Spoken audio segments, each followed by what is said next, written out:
Hey guys, I'm Eugene Cuevas, Director of Front Porch Media, here with my good friend, country music singer-songwriter, JT Cooper. JT, a lot of folks may know, may not know, you and I just finished up a awesome video for your new song, Coming Home. Been getting a lot of questions about it. Social media is blowing up with it. Why don't you tell us a little bit about what Coming Home, what does it mean to you as an artist to put out a video and a new song like this? You know, I've been waiting a long time to do this, but all the pieces had to come together. When I met you doing Honoring the Code, I hadn't even considered really that aspect of putting this album together. Coming Home has been in the works almost 2 years. And, when you're making an album, you don't just go pick a bunch of songs and throw them together. They kind of have to all gel and have to all fix. And then this little piece has to come in, that little piece has to come in. When I met you, I said, you ever done a music video? And you're like, no. And I was like, well, we're going to figure this out together. Because I like you. I mean, and for me, it has to be personal. It has to be authentic. You have to be working with friends. You have to kind of get to that point where there's a lot of trust. Absolutely. Y'all had to go through the hoops. I wasn't planning on doing Honoring the Code for a while because I wasn't sure how you would choose to edit and how I would come off looking, like an idiot or whatever. But, that was probably one of the most fulfilling things I ever ended up being a part of. And I thank you for that. I appreciate that. But to return that favor, I wanted to throw some more work your way and talk about doing a music video.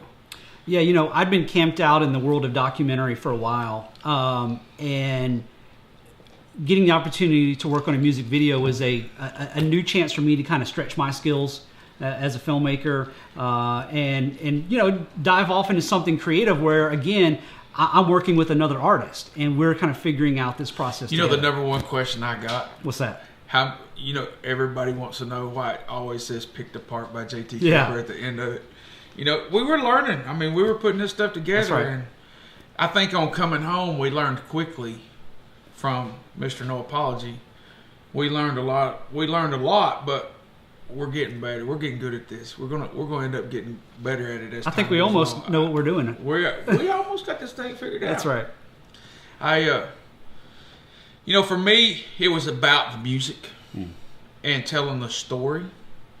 And from the lyrics, it has to go along with the lyrics. From Mr. No Apology, when we were getting started, it was important to me that we kind of tell that story of where I was at 20 years ago. Right.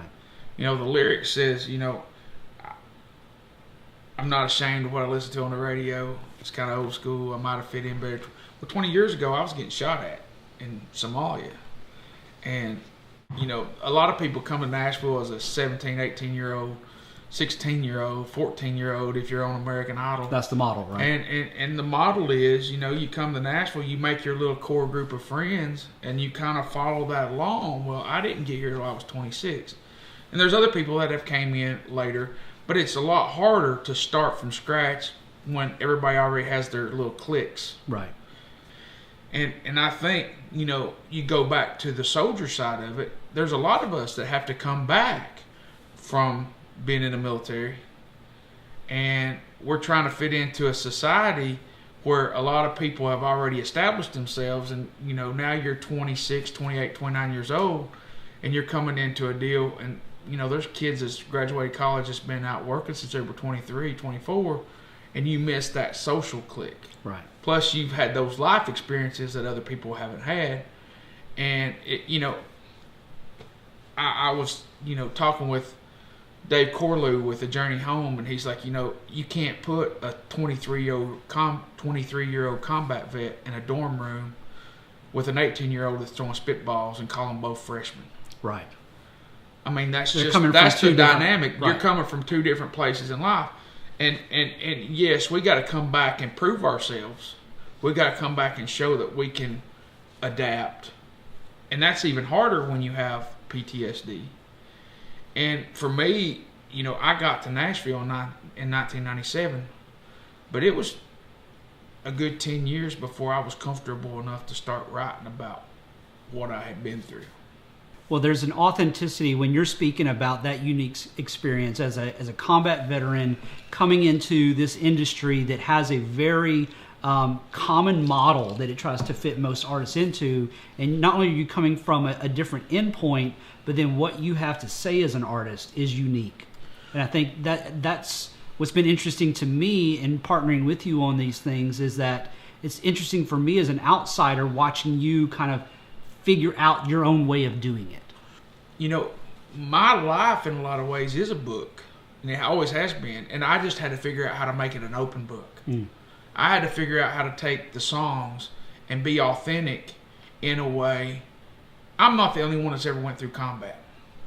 I'm not the only one that's ever had problems. So how do I make this a way to honor everyone and not just be about me? What makes me the lucky guy? I'm not that guy that wants to be up there saying me. I'm not a great salesman of JT Cooper. I just do JT. And they call it coming home. All right, JT, so we're talking about two different videos that we've made together now, Mr. No Apology and Coming Home. Let's talk about Mr. No Apology a little bit and get specific. There's very specific content that we chose to put in that video. Absolutely. So let's kind of talk through that a little bit.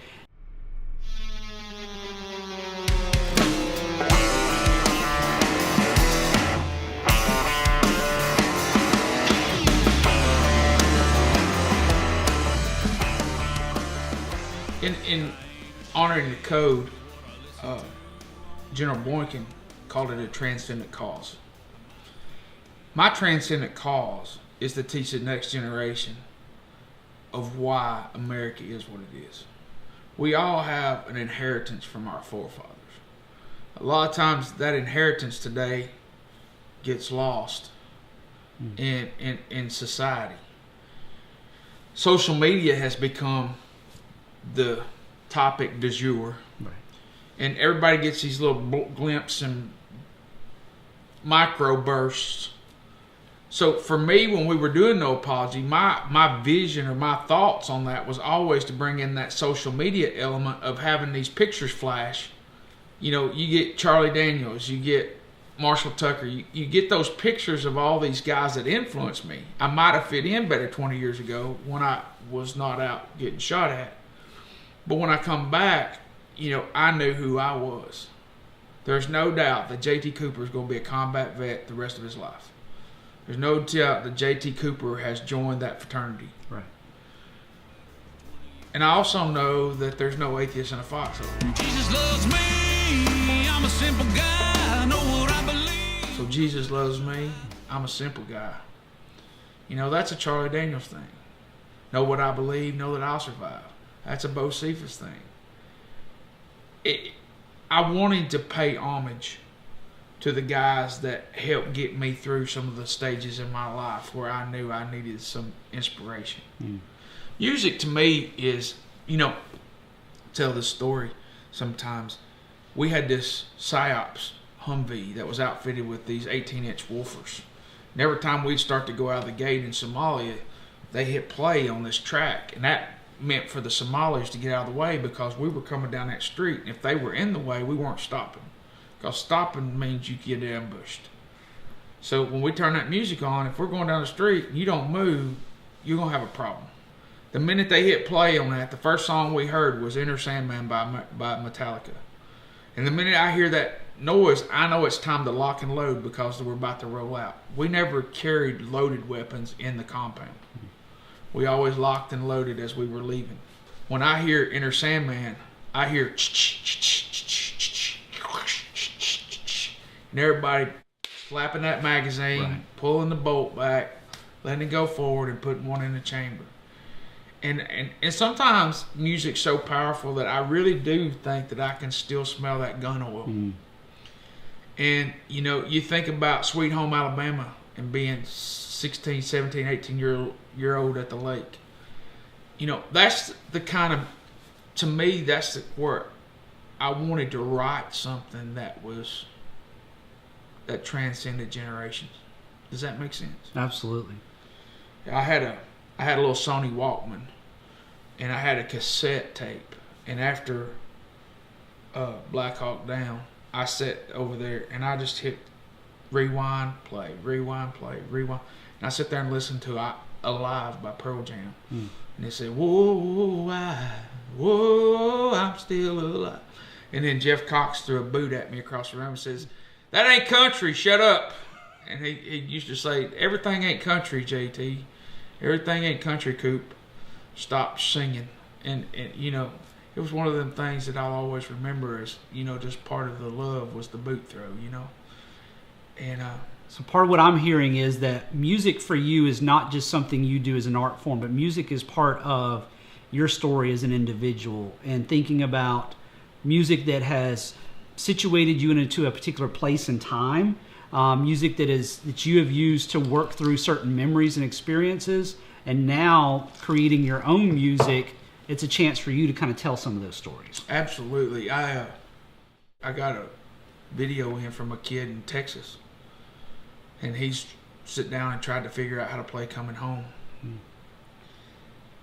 That's the first time as an artist that somebody sent something to me like that. That just it was an emotional experience for me, because he connected enough to want to sit down and learn how to play that song. And I'm sure huge artists and all those guys, they get all these people singing their cover songs, and you go through YouTube, they're all over the YouTube. But, you know, there's always that first. Right. And, you know, to know that you've connected with someone enough that they took time out of their life to want to grab a hold of that is pretty special. Absolutely.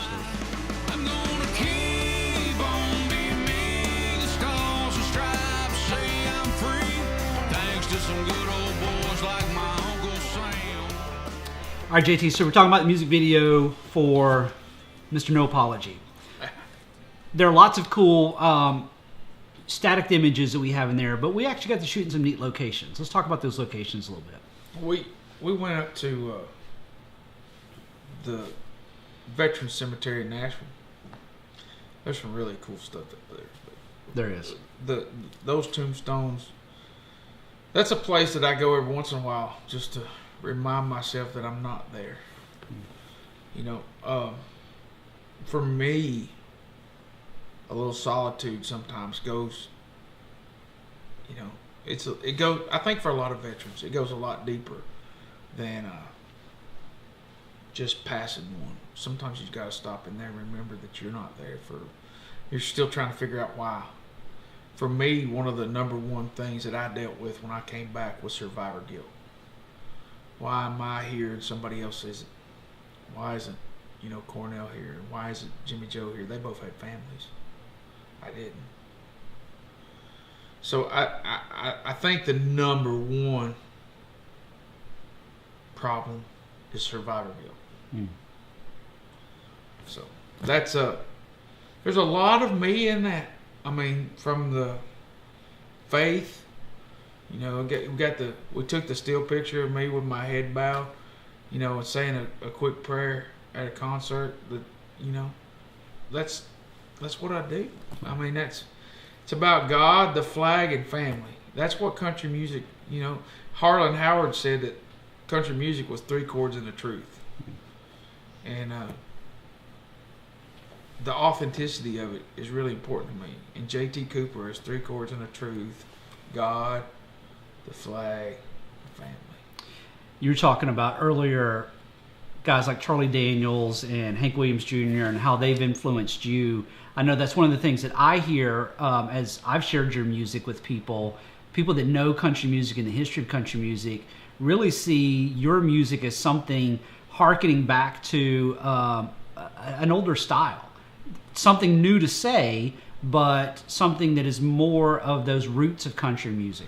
Well, the roots of country music is supposed to be authentic. It's not supposed to be tailgates and shaking your ass. I mean, it's just not. And I think for a long time that the politically correct PC crowd has controlled the market, and they don't want to offend anybody. I don't care if I offend somebody. Step on our flag and then you'll see. Gonna pay a tax for your free speech. You found the fighting side of me. I have a right, a God-given, American died for freedom to be who I feel like I need to be. And obviously, you're not alone in that. I mean, we see fans responding to that well. I think that's part of what people are appreciating about not just that song, but this whole album. It is that unapologetic American guy who's singing truth, singing about what he knows and what he's experienced. And I think that translates to people. Well, there's 100,000 of them in Neyland Stadium every Saturday during football season. I mean, every home game for UT's got 100,000 fans. And I was sitting there one time, and I kind of felt this, you know. And there's 100,000. You know, if you ever sell 1 million albums, I'm sitting there and I'm looking at, and across the stadium, there's people over there that are so small I can't even make out their faces. And the thought hit me, and we can say it was ordained or not. We can talk about that. But I had a thought. And the thought was, if you sell 1 million albums, everybody in this stadium today would leave with 10. And I sat there and I was thinking about that. You know, if I stood outside Neyland Stadium, I couldn't shake everybody's hand as they left. It would take me 3 days to shake everybody's hand as they walked out. That's a lot of influence. You know, if you think about it that way, there's people across the stadium that you can't see. And if you sold 1 million albums, that's a lot of influence. And I've always respected it to that degree, largely because of that thought that hit me while I was sitting over there watching a football game. When I first met you and we sat down to do your interview for Honoring the Code, one of the things you said to me then was that that's what you're seeking. You're not seeking some kind of big celebrity status. You're seeking influence. Mr. No Apology and Coming Home are both part of this new album that you just released. Yes, sir. What kind of influence would you like to see that album have? Well, the title track, Coming Home, I want to start the conversation. When you go to AA, the first thing they do is give you a sponsor. Somebody who's been where you've been, that knows what you're going to go through, that knows the pitfalls and the heartache and the knee scrapes that you're going to have going down that road. As a veteran who's 20 years down the road, I'm a lot further than some of these guys that are out there right now. I'm trying to find a way to sponsor as many people as I can before it's too late. In 1996, I spent 8 months in a one-bedroom apartment in Syracuse, New York, and every day of that year, suicide was on the table.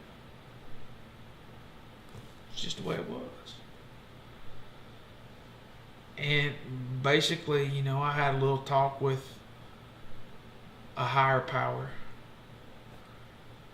And I said, if we don't get this figured out, I'm going to come see you. And I'm going to try my best to whip your ass. Life's got to be about something bigger than me. If all life is making $10 an hour, watching parts roll down an assembly line for a beer and a paycheck on Friday, that's not enough. I already know what it's like to almost die for the flag. I know what it's like to be a part of something bigger than me. So working at McDonald's, working on an assembly line, there's a level of service that has to be in my life because I know what that feels like.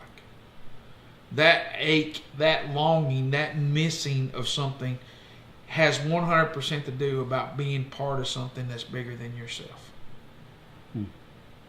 So for me, it's not about the money. It's not about the bank account.